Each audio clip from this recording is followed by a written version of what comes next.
sonné pour la revue de presse sur GS et Communication, le journal à l'honneur. Ce mercredi 4 mars 2020, eh bien, c'est le Soleil Bénin Info de Hervé Aladé. Avec son titre afférent à la mise en œuvre des réformes sous la rupture, le Canard en surmanchette nous apprend que les petites et moyennes entreprises PME, aussi bien les petites et moyennes industries PMI, sont raccordées gratuitement à l'eau potable. À côté et toujours en surmanchette, c'est les actualités liées aux élections communales du 17 mai prochain qui clignotent et le Soleil Bénin Info relaie que la Commission électorale nationale autonome Sénat lance le recrutement des agents électoraux. L'objectif étant de juguler la grande affluence constatée lors des précédents recrutements. Le journal de Hervé Aladé relève que les agents électoraux, notamment les coordonnateurs d'arrondissement, leurs assistants et autres membres des postes de vote peuvent du 3 mars jusqu'au 25 mars faire acte de candidature. Une plateforme est exclusivement dédiée par la Sénat à cette opération, rallonge le confrère. Conscient que les personnes désireuses de compétir à ce recrutement doivent remplir des conditions préalables que le journal a bien détaillées dans ses lignes.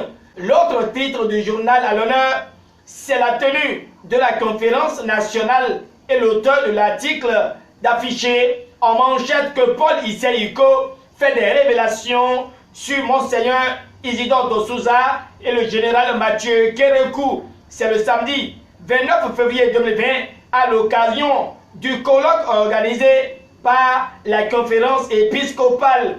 On était en février 1990, donc 30 ans après, et Paul Issei-Iko étale qu'il était parmi les trentaines de personnes arrêtées sans que les causes ne soient révélées. Passant par l'historique de ses vécus et initiatives, Paul Issei-Iko, à travers le Soleil Bénin Info, voit le général Mathieu Kérékou comme un stratège qui ne recule que devant la force. C'est parce qu'il savait que sous ses pieds, la terre tremblait qu'il a proclamé un marxiste patrice, a déclaré l'ancien syndicaliste et rapporté par le journal de Hervé Aladé. Toujours dans ses révélations, Paul Issei-Iko cite des dates et invite les chercheurs et historiens à les apprendre aux enfants. Des matchs sur des matchs, sans oublier les grèves, obligeant Kérékou à trouver refuge chez Monseigneur Isidore dos Souza, car malgré les problèmes, les deux se comprenaient bien, expose le journal qui rallonge, selon l'ancien syndicaliste, que c'est d'ailleurs pourquoi dos Souza, pour maintenir ses élans, a été choisi. Et c'est parce que les gens diront qu'Isidore est complice que nous sommes allés à la conférence, martèle le conférencier. Mais Paul Issei-Iko dit avoir été à la conférence par le truchement de son syndicat. La page 3 du journal, le Soleil Bénin Info, donne plus d'éclaircissements sur les propos de l'ancien syndicaliste qui reconnaît avoir dit que Mathieu Kérékou a été l'ennemi premier du peuple du Bénin. Et je prierai, mon Dieu, qu'un être comme lui ne naisse sur la terre de Béanzin et de Akaba. Martel Paul Issei-Iko est rapporté par le Soleil Bénin Info. Donc la conférence nationale devait être un coup, conclut-il.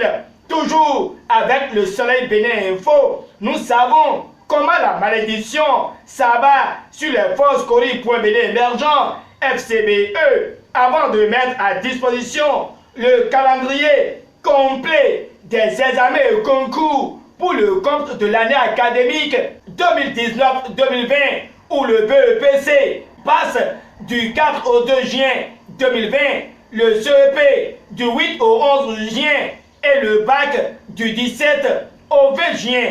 Le Soleil Bénin Info passe par les actualités inhérentes aux travaux d'adduction d'eau villageoise dans la commune de Bembereke et voit que délivrer les populations de Ganro, Pahabi sont dans la joie. À présent, c'est le matinal qui prend place et se prononce sur les communales et municipales du 17 mai. Pour lui, près de 45 000 dossiers de candidature sont à étudier. Informer le défi d'une génération met l'accent sur le travail qui attend la Sénat. Pendant ce temps, les partis politiques se font désirer renchérir le matinal. D'un autre côté, le Télégramme donne son analyse sur les communales, précisément sur la confection des listes de candidatures, et n'y voit qu'une véritable équation pour les états-majors des partis politiques.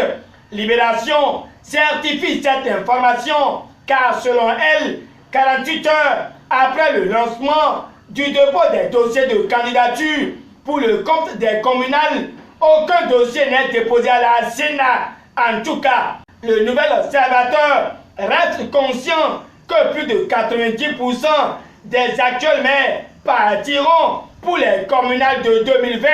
Le même journal en manchette ne veut pas de confusion dans la politique et invite à ne pas confondre conférence nationale et dialogue politique. Voilà qui donne accès à la primeur curieuse des analyses de la situation sociopolitique au Bénin. Selon Moukaram Badarou, en croix le canal, les Béninois ont trouvé chaussures à leurs pieds depuis le 6 avril 2016, propos de l'ancien préfet des départements de Lomé du Plateau et rapporté par la primeur.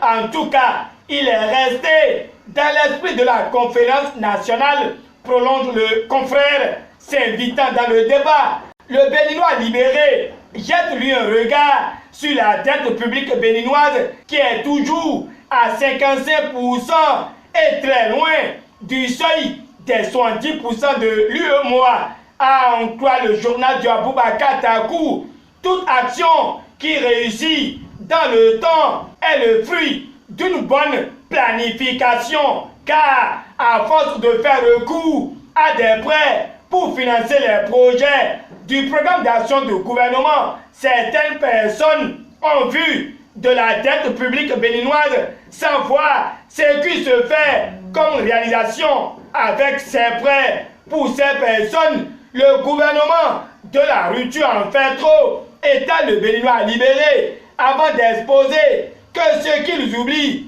est que si le gouvernement était sur une mauvaise pente, il ne bénéficierait pas des prêts et autres. Or, c'est le contraire qui se passe, puisqu'à chaque fois que le gouvernement talon sollicite des prêts, il finit par les obtenir, souligne le Béninois libéré, ravi que c'est la preuve qu'une certaine attractivité du Bénin sur les marchés financiers et autres des partenaires techniques et financiers. L'auteur de l'article donne lecture des 3 raisons qui montrent qu'il n'y a pas péril en la demeure, qu'il n'y a donc pas à s'inquiéter. Le même journal au sujet du projet Pipeline pour faciliter l'acheminement du pétrole nigérien vers le sud du Bénin éveille les consciences sur l'appel de la Dambi au préfet et maire. Le développement de la vallée préoccupe également le Béninois libéré